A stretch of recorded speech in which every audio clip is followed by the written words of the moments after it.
열왕기하 4장 31절부터 35절 함께 읽습니다. 게하시가 그들보다 앞서가서 지팡이를 그 아이의 얼굴에 놓았으나 소리도 없고 듣지도 아니하는지라. 돌아와서 엘리사를 맞아 그에게 말하여 아이가 깨지 아니하였나이다 하니라. 엘리사가 집에 들어가 보니 아이가 죽었는데 자기의 침상에 눕혔는지라. 들어가서 문을 닫으니 두 사람뿐이라.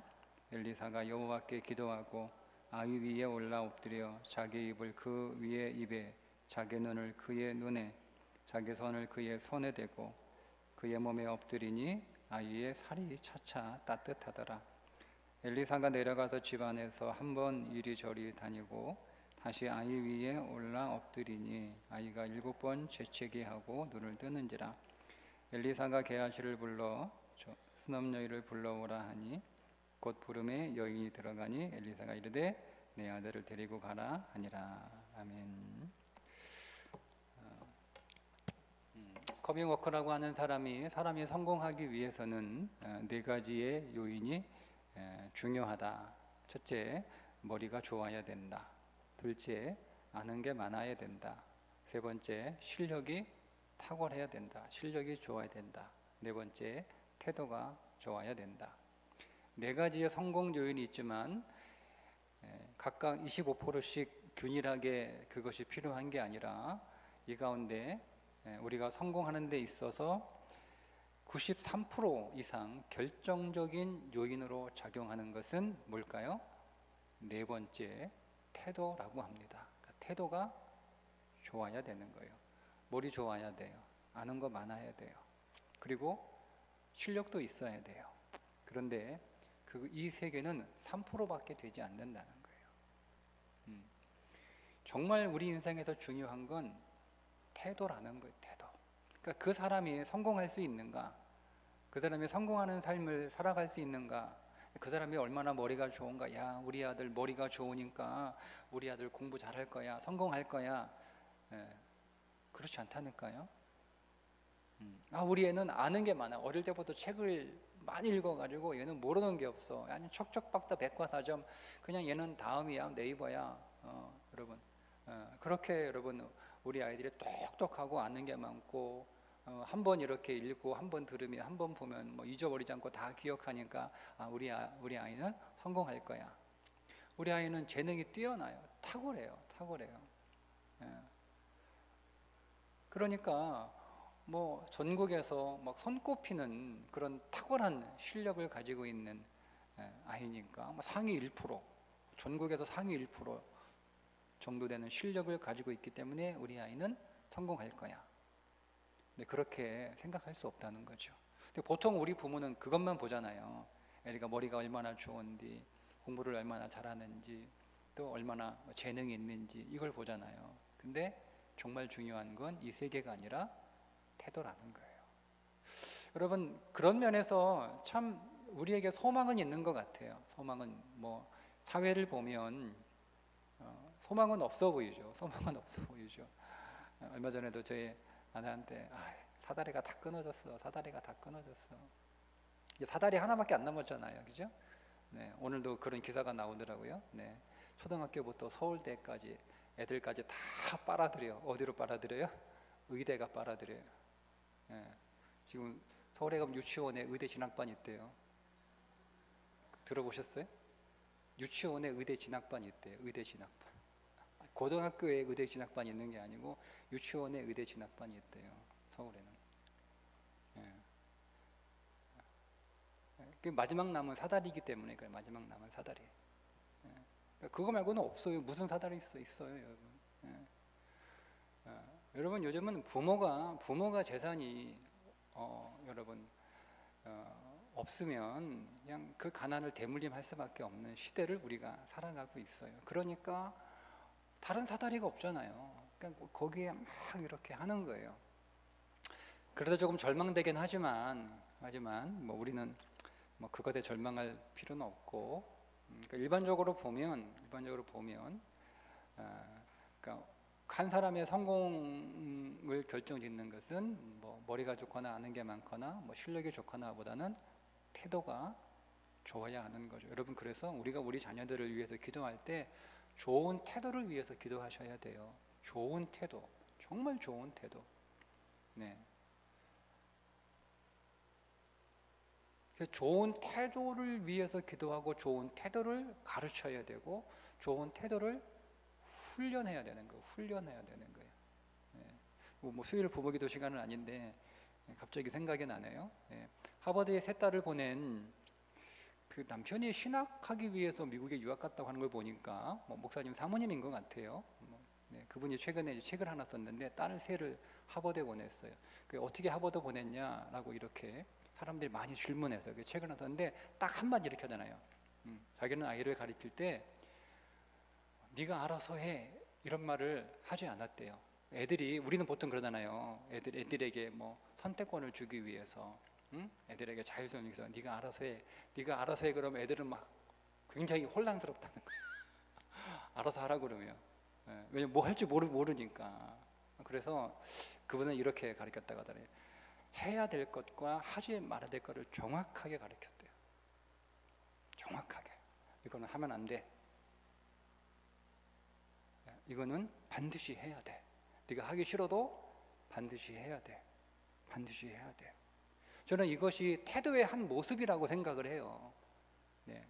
그냥 뭐 기분에 따라 내가 하고 싶으면 하고 하기 싫으면 말고 내 감정에 따라 뭐 형편에 따라 상황에 따라 상황이 되면 하고 상황이 안 되면 안 하고 뭐 그런 태도를 가지고는 우리가 성공할 수 없다는 거죠. 그래서 여러분 우리가 우리 자녀들을 키울 때 정말 지혜로운 부모라면 오늘 부모라면 그렇게 얘기하고 있잖아요. 우리 자녀들이 좋은 태도를 가질 수 있도록. 여러분 그러나 이것은 자녀들에게만 국한된 것이 아니라 우리 자신에게도 마찬가지예요. 오늘 우리의 삶을 어쨌든 우리에게 남은 시간을 우리가 성공적으로 살아가야 되지 않습니까? 여러분 우리 인생이 다 끝났나요? 어떻습니까? 여러분 인생은 다 결정돼서 이제 뭐 판이 끝났나요? 이제 정해진 건가요? 그렇지 않잖아요. 저는 그렇게 생각하지 않습니다. 우리에게 남은 시간은 많아요. 그리고 설사 우리에게 남은 시간이 얼마 되지 않더라도 그 남은 시간만큼이라도 여러분 우리가 성공적으로 살아야 되지 않을까요? 그렇다면 뭐 내가 이제까지 이렇게 살았는데 지금 뭐 내가 뭐 계속 기억력도 없어지고 안 헤어져요. 안 헤어져요. 조금 요즘 머리가 좋아지긴 같긴 한데 잘 안 헤어져요. 그래도 제가 이렇게 가사가 안 헤어져요. 가사가 악보가 안 헤어져요. 안 헤어져요. 제가 여기에서 막 절망하는 거예요. 이번 주도 오늘 금요일 찬양 막 이렇게 막 계속 핸드폰 녹음해가지고 계속 이렇게 듣고 막 악보도 보고 하는데 악보가 안 외워져. 가사도 안 외워져. 왜 가사도 안 외워져요? 막 그래도 저는 막 이거를 빡지로 좀 써야 되나? 여기다 빡지로 뭐 이런 생각까지 하게 됐어요. 근데 한번 해보려고 그래요. 잘 안 외워져요. 안 외워져요. 그러면 이건 뭐 계속 기억력, 뭐 암기력 자꾸 떨어지는데, 두뇌는 자꾸 떨어지는데, 그럼 내가 성공할 수 있는 가능성은 점점 줄어들고 희박해져 가는 거잖아요. 제가 지금 뭐 배워봐야 뭐 얼마나 더 지식이 여기서 확장이 되겠어요. 여기서 더 지식이 얼마나 그렇게 확장되지 않을 거라고 봐요.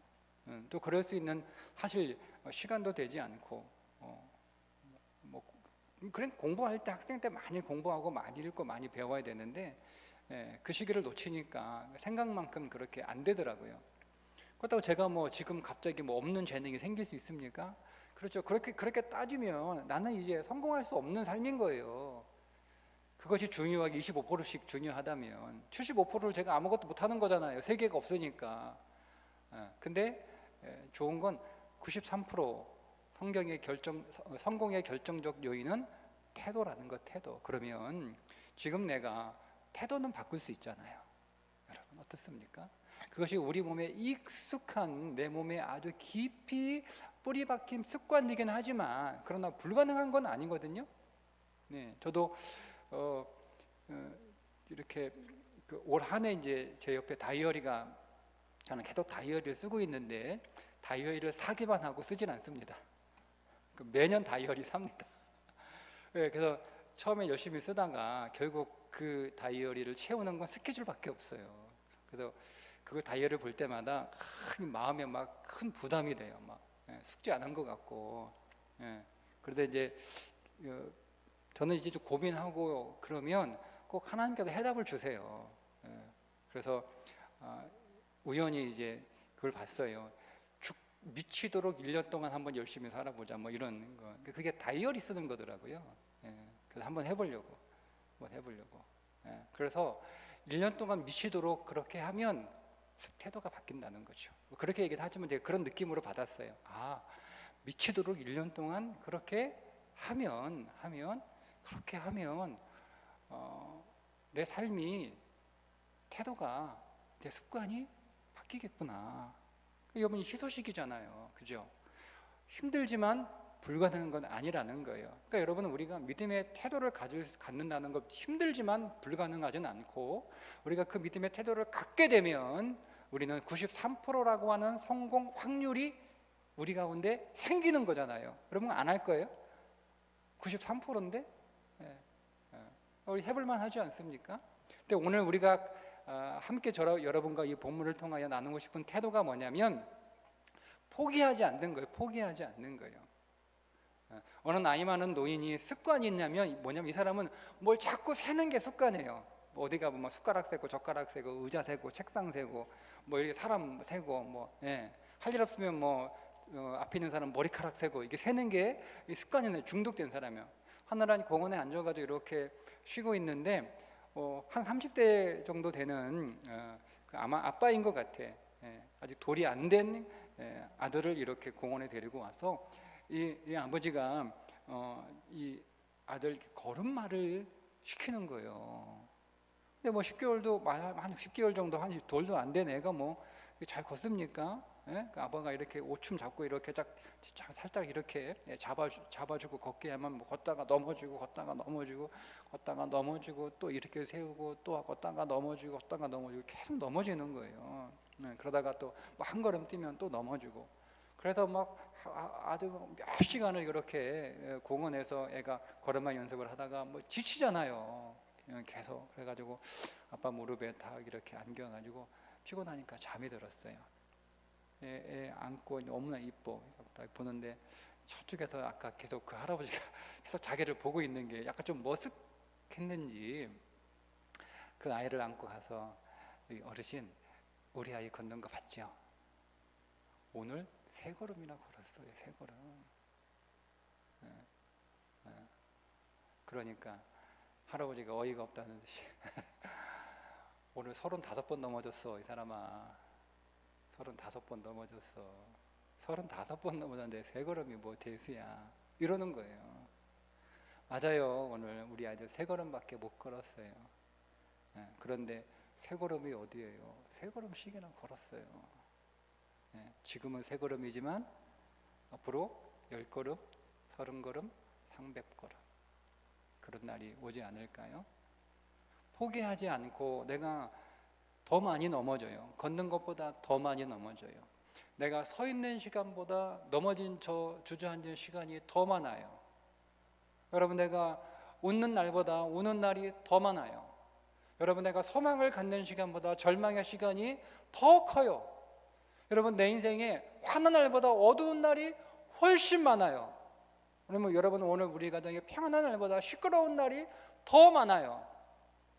여러분 그렇더라도 포기하시겠습니까? 포기하지 마십시오. 오늘 본문에 보면 2명의 사람이 나오는데 한 명은 게하시 그리고 엘리사가 등장합니다. 게하시는 어떤 사람이냐면 한 번 기도했다가 안 되니까 포기한 사람이고 엘리사는 한 번 기도했다가 안 돼도 계속 기도하고 다시 기도하고 끝까지 기도했던 사람입니다. 수넴 여인 여러분 어떤 사람인지 아시죠? 수넴 여인 엘리사가 자기의 집을 이렇게 갈멜산에서 자기의 엘리사가 있는 곳까지 이렇게 계속 왔다 갔다 그 중간에 아마 이 수넴 여인이 있었던 것 같아요. 그래서 그 엘리사를 위해서 그가 편안하게 기거할 수 있는 집을 제공하고 음식도 제공하고 너무 친절을 자기에게 베푸니까 너무 고맙잖아요. 그래서 이 은혜를 좀 갚았으면 좋겠는데 보답을 좀 하고 싶은데 뭐 보답을 해줄까 이렇게 게하시에게 물어보니까 이 여인이 나이가 결혼하고 나이가 오래됐는데 나이가 많아졌는데 그러니까 이 집에 아이가 없네요. 아이가. 그래가지고 엘리사가 내가 당신에게 내년 이맘때쯤 아이를 낳을 수 있도록 내가 축복하겠다. 그러니까 웃잖아요. 지금 남편이 나이가 너무 많아가지고 무슨 아이예요. 뭐 이렇게. 근데 1년 후에 정말 그맘때 그가 말한 때에 아이가 생겨잖아. 이 아이가 자랐어요. 이 아이가 자라서 이제 아버지가 밭에서 일하시는데 아버지 일하시는데 이제 아버지하고 놀려고 나갔다가 갑자기 아이고 머리야 아이고 머리야 아이고 머리야 이렇게 하니까 아버지가 종들에게 야 빨리 엄마한테 데려다 줘라 빨리 집에다 데려다 줘라. 그래서 집에 가서 엄마 무릎에서 머리 아프니까 잠깐 누워 있어라고 엄마 무릎에 누워 있다가 그만 죽어버렸어요. 그래서 이 여인이 남편에게 이야기하지도 않고 그 아이를 방에 눕혀놓고 나서 엘리사의 방에 눕혀놓고 나서 급히 남편한테 말을 하나 내달라고 그래 그 말을 타고 갈매산으로 가죠. 엘리사가 있는. 그리고 가서 이제 평안이냐 물으니까 평안이다라고 얘기하는데 얼굴 말은 평안인데 여러분 마음은 그렇지 않잖아요. 태도가 얼마나 중요합니까? 마음은 평안하지 않는데 말은 평안이다 이렇게 대답을 하잖아요. 그래서 이제 게하시를 보내죠. 게하시에게 자기의 지팡이를 들려주고 야 내 지팡이 가지고 가서 그 아이 위에 이 지팡이를 올려놓아라. 그러면 이제 애가 살아날 거다. 근데 여인이 이 스네미 이야기 듣고 선생님이 가지 않으면 전 여기 못 떠납니다. 그러니까 이제 엘리사가 어쩔 수 없이 게하시만 보내려고 그랬는데 이 여인이 선생님 아니면 자기 안 가겠다고 자기 못 떠난다고 막 그렇게 하고 있으니까 안 갈 수 없잖아요. 자기가 그렇게 신사를 많이 진 여인인데 그래서 엘리야가 이제 갑시다 하고 가는데 게하시가 도착을 먼저 했어요. 먼저 해가 걸음이 좀 빨라가지고 도착을 먼저 한 것 같아. 들어가자마자 선생님이 스승이 한 대로 지팡이를 딱 올려놓고 기도했는데 아무런 소식이 없는 거예요. 그리고 이제 나와버린 거예요. 그리고 선생에게 엘리야에게 돌아와서 이렇게 나오잖아요. 엘리야에게 돌아와서. 그러니까 여러분 이 게하시는 그런 생각을 가지고 있었던 거죠. 죽은 애한테 지팡이 올려놓는다고 애가 살아나나? 아니 죽은 사람이 지팡이 올려놓는다고 뭐 살아나나? 그 다 마른 지팡이 아닙니까? 작대기 하나 올려놓는다고 어떻게 죽은 사람이 살아나요? 그러니까 애초에 게하시는 그런 마음이 있었는지도 모르죠. 그리고 그래? 그래도 이 지팡이는 또 선생님이 사용한 지팡이니까 스승님의 지팡이니까 능력의 지팡이니까 혹시 그럴지도 모르겠다. 그리고 고대 세계에 그런 주술들이 있었기 때문에 아마 기대했을지도 몰라요. 그래서 선생님이 하라고 하는 대로 그런 기대감을 갖고 지팡이를 올려놓았는데 꿈쩍도 안 하는 거예요. 그러니까 그러면 그렇지 안 되나 보다 하고 그냥 나와버린 것은 아닐까. 왜 안 되지? 또 얹어보고 또 얹어보고 또 얹어보고 이렇게 하지 않았다는 거죠. 그리고 나서 이제 엘리사가 뒤늦게 도착해서 그 아이를 데리고 올라갑니다. 그리고 눕혀놓고 이렇게 하죠. 그 아이와 포개어 눕습니다. 손과 손이 얼굴과 얼굴이 몸이 다 그 아이와 다 하나가 되도록 그렇게 포개어 눕습니다. 그 아이 위에 엎드립니다. 그런데 아이의 몸이 조금 따뜻해지긴 했는데 뭐 없는 거예요. 따뜻해진 게 정말 얘가 생기가 돌아와 따뜻해진 건지 그 위에 사람이 엘리사가 급하게 뛰어왔을 거 아닙니까? 엘리사가 뭐 걸어왔겠어요? 세워라 하고 뭐 얼마나 달려왔겠어요? 그러니까 몸도 뜨거워지고 그러니까 그 열기 때문에 이 아이가 뜨거워진 건 모르겠잖아요. 저는 그렇게 좀 생각이 돼요. 그러니까 엘리사가 방을 계속 우리 성경은 잠깐인 것처럼 묘사하지만 아주 오랫동안 원문은 아주 오랫동안 아주 이렇게 계속 그 방 안에 계속 돌아다니 긴 시간이 지난 것은 그런 뉘앙스의 표현입니다. 그렇게 하는 거예요. 방에서 뭘 했을까? 기도를 했겠죠. 간절한 마음으로 포기하지 않고 그리고 나서 다시 그 아이 위에 엎드립니다. 그리고 얼마 후 죽은 아이 7번 재채기를 하고 살아났다는 말씀입니다. 잘 알고 있는 말씀들이실 텐데요. 여기서 우리가 여러분 보는 것은 포기하지 않는 엘리사죠. 포기하지 않는 엘리사. 그러니까 여러분, 엘리사는 이 아이가 살아날 때까지 포기하지 않는 거예요. 살아날 때까지 기도하고, 여러분, 우리가 다 죽은 것 같아도, 다 망한 것 같아도, 다 끝난 것 같아도 우리가 포기하지 않고 기도하면 죽은 것도 살아나게 되는 줄 믿습니다. 예수님께서도 기도할 때 낭망하지 말고 기도해야 할 것을 비유로 말씀해 주시죠. 한 도시에 과부가 억울한 일을 당해서 그 억울함을 풀어달라고 재판장을 찾아갔는데 그 재판장이 불의한 재판장이라고 나옵니다. 불의한 재판장이라는 얘기는 뭐예요?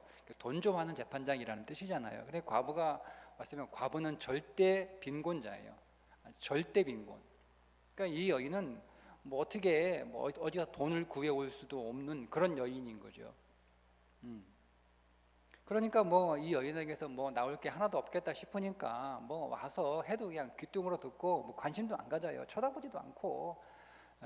근데 여러분, 이 여가 내가 돈이 없으니까 나를 만나주지도 않고 내 말도 안 들어두고 그렇겠구나, 뭐 이 일이 되겠나, 저 불의한 재판장, 이렇게 포기할 만도 한데 밤낮 계속 찾아가는 거예요. 계속 찾아가서 소리치고 뭐 울고 불고 난리 내는 거예요. 그냥 막 그 앞에 가가지고. 그러니까 여러분, 이 불의한 재판장이 얼마나 귀찮고 짜증이 나는지, 막 얼마나 힘든지, 그냥 어쩔 수 없이 이 여자에게서 나올 만한 게 하나도 없지만 불의한 재판장임에도 불구하고 너무 귀찮게 하니까, 불의한 재판장임에도 불구하고 너무 귀찮으니까 이 여인의 원한을 풀어줬다는 겁니다.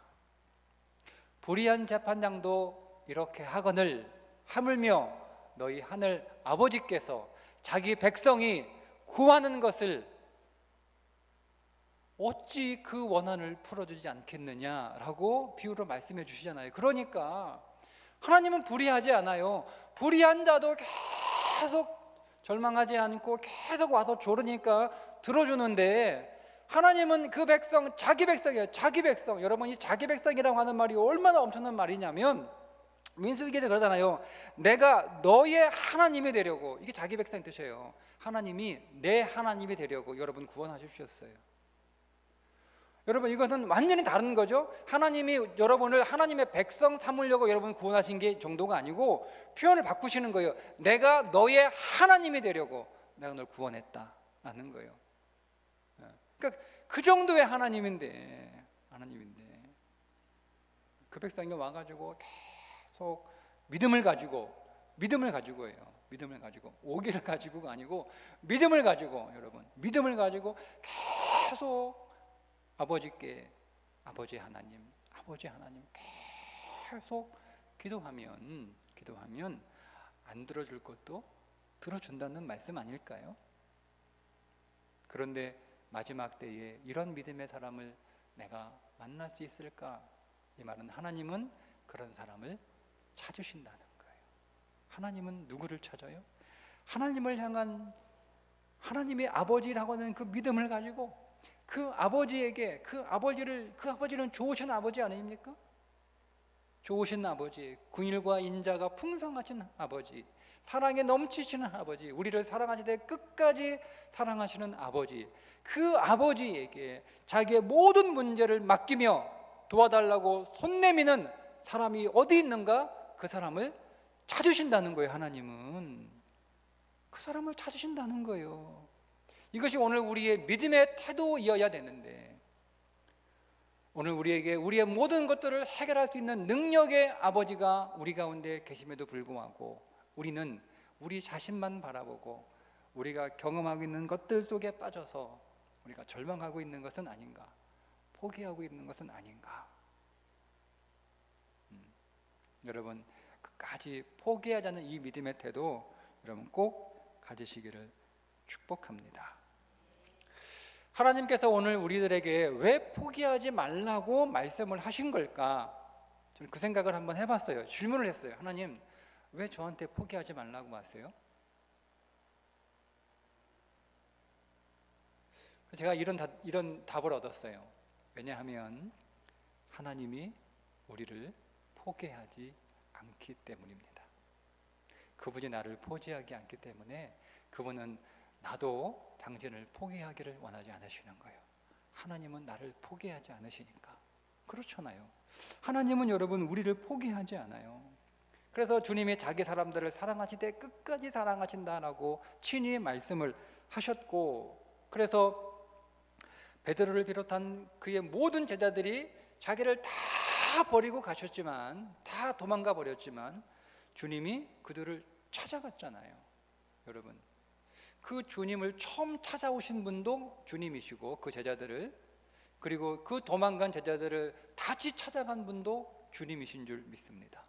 그분은 포기하지 않아요. 저는 가룟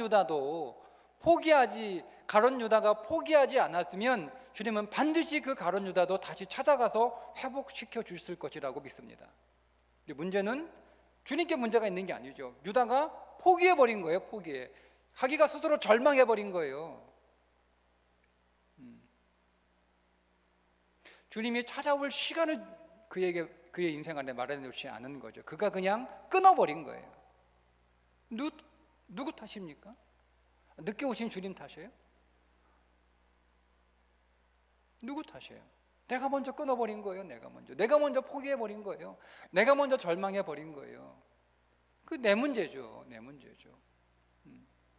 주님 반드시 오세요. 반드시 다시 찾아오세요. 여러분, 얼마나 여러분 괘씸하고 속상했겠어요. 생명을 내줬는데 살겠다고 다 버리고 다 도망가. 주님은 다시 찾아오셔서 꾸중하셨습니까? 숯불을 피워놓고 생선 돌고기 딱 만들어가지고 조반을 준비해서 먹이시잖아요. 이게 주님의 사랑이에요. 호세아 11장 8절에 에브라임이여 내가 어찌 너를 놓겠느냐, 이스라엘이여 내가 어찌 너를 버리겠느냐, 내가 어찌 너를 아드마같이 놓겠느냐, 내가 어찌 너를 스보임같이 두겠느냐, 내 마음에 내 속에서 돌이키어 나의 궁율이 온전히 불붙듯 하도다. 그러니까 하나님의 궁율은요, 마지못해 그렇게 우리에게 주시는 궁율이 아니에요. 그 궁율이 불붙듯 일어나고 있는 궁율이다라고 호세아 선지자가 우리들에게 선언하고 있습니다. 그러면 우리도 포기할 수 없잖아요. 하나님의 그 긍휼이 그분 안에서 불타고 있는데 우리도 포기할 수 없잖아요. 그래서 바울이 그런 하나님의 사랑을 세상에 끊을 수 있는 것은 아무것도 없다라고 로마서 8장 39절에서 고백하잖아요. 아무것도, 어떤 것도, 죽음도, 생명도, 천사도, 하늘의 권세도, 어떤 권세도 하나님의 사랑에서 우리를 끊을 자가 없다. 아멘. 아무것도 끊을 수 없어요. 아무것도 없어요. 끊을 자가 있다면 그건 여러분의 태도입니다. 여러분 자신만 할 수 있어요. 아무것도. 여러분 인생이 얼마나 어둡든지, 여러분의 절망이 얼마나 깊든지 상관없습니다. 여러분 환경이 얼마나 어렵든지 상관없습니다. 여러분의 삶이 너무나 고집센가요? 그것이 아무리 여러분 고집이 세도 상관없습니다.